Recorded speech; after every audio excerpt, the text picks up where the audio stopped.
Com a escrita, surgem os meios de comunicação impressos, como livros e jornais. Durante os séculos, o jornal foi produzido quase exclusivamente por meio de impressão tipográfica. A tipografia imprimia somente livros e os jornais eram manuscritos. A tipografia foi substituída pela impressão offset. Em 1º de outubro de 1958, o Jornal do Poste era cópias de folhas de papel tiradas em carbono e fixadas em placas estratégicas. Era um jornal diário e matutino, que só chegava após o almoço. A união da impressão tipográfica e do jornalismo foi um resultado de um longo e demorado processo. A facilidade e rentabilidade na venda das relações impressas fez com que os tipógrafos investissem com frequência. Nesse momento, a tipografia já havia absorvido toda a experiência jornalística das gazetas, e o tipógrafo começou a produzir o jornal. Dom João, pelo decreto de 13 de maio de 1808, cria a oficina tipográfica, na qual veio a sair o primeiro jornal impresso no Brasil, a Gazeta do Rio de Janeiro, no dia 10 de setembro de 1808. Redigido em português e feito para o mundo luso-brasileiro, sempre foi impresso em Londres, onde viveu exilado o criador Hipólito da Costa. O segundo jornal impresso em território brasileiro foi Idade de Ouro do Brasil, produzido na Bahia em 1811. Em 1865, países europeus criaram o primeiro organismo internacional controlador da telegrafia. Em 13 de novembro de 1851, são feitas transmissões por cabos telegráficos submarinos. A telegrafia nos fins do século XVIII até a metade do século XIX foi substituída pelo modelo eletrônico anos depois. Samuel Finningbridge Morse, de 1791 a 1872, criou o Código Morse, o qual se universalizou e tornou-se língua do telégrafo mundial. Surgem as agências de notícias modernas em Londres em 1849. A Reuters, Dom Pedro II, tornou-se o principal agente publicitário do telefone. Bell funda a American Bell Telephone Company para explorar a telefonia. A cobertura mundial começou a ser instalada a partir de 1927. Em 1980, a telefonia assume uma comunicação em massa, internet. Bell era professor de surdos e mudos e descobriu que a fala é um processo mecânico.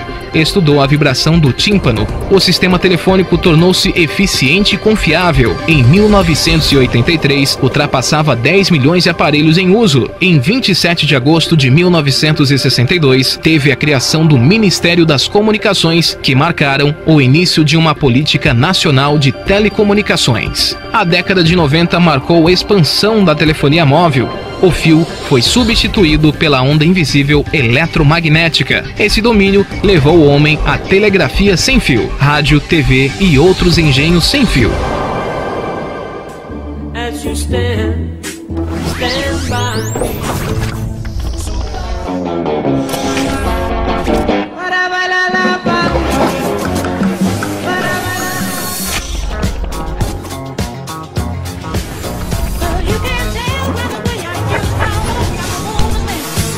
Lasciatemi cantare con la...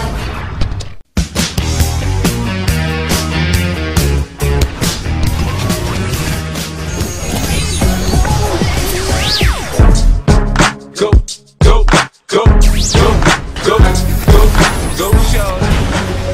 De 1900 a 1920 foi o reinado do telégrafo sem fio. A radiodifusão se desenvolve a partir de 1920. O rádio nos Estados Unidos pós-guerra. A Westinghouse cria a emissora 8XK. Em 1920 passou a ser a KDKA e trouxe notícias da eleição presidencial. Em 1912, uma lei nos Estados Unidos estabelece que o Ministério do Comércio teria autorização de outorgar licenças para o funcionamento de estações privadas. Somente durante a Primeira Guerra Mundial, essa legislação esteve suspensa.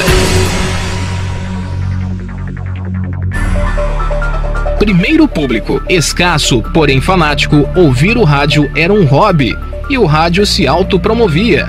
Em 1924, mais de 200 mil pessoas trabalhavam em emissoras e indústrias fabricantes de material radiofônico. Rádio no Brasil.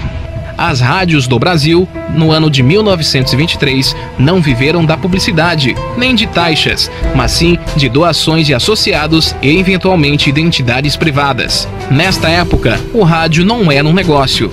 Em 1931, a rádio muda de rumo com autorização para receber dinheiro por publicidade comercial. No centenário da independência, foi instalado um transmissor no alto do Corcovado que fizera emissões de músicas e alocuções em 80 receptores importados para a ocasião e colocados em vários locais da exposição com alto-falantes. Algumas pessoas puderam ouvir discursos do presidente Epitácio Pessoa e óperas durante a semana seguinte no Teatro Municipal. Em 20 de abril de 1923, foi criada por Roquete Pinto a Rádio Sociedade do Rio de Janeiro.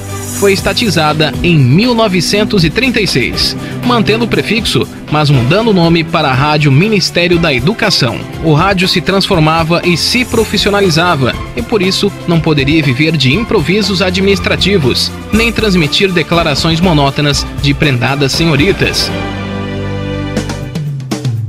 Surgem os primeiros ídolos populares do rádio: Carmen Miranda, Silvio Caldas, Aracide Almeida e outros. A Rádio Record de São Paulo foi a pioneira nas mudanças. Saem rádio teatro, música erudita e entra novela seriada, música popular e vibração empolgante. O público impõe o rumo e o conteúdo do veículo através de cartas, telefones e fã-clubes. Em 1970, era 10 milhões de rádios em casas e agora, em 2011, são cerca de 115 milhões entre rádios e TVs no Brasil e 4 milhões no mundo.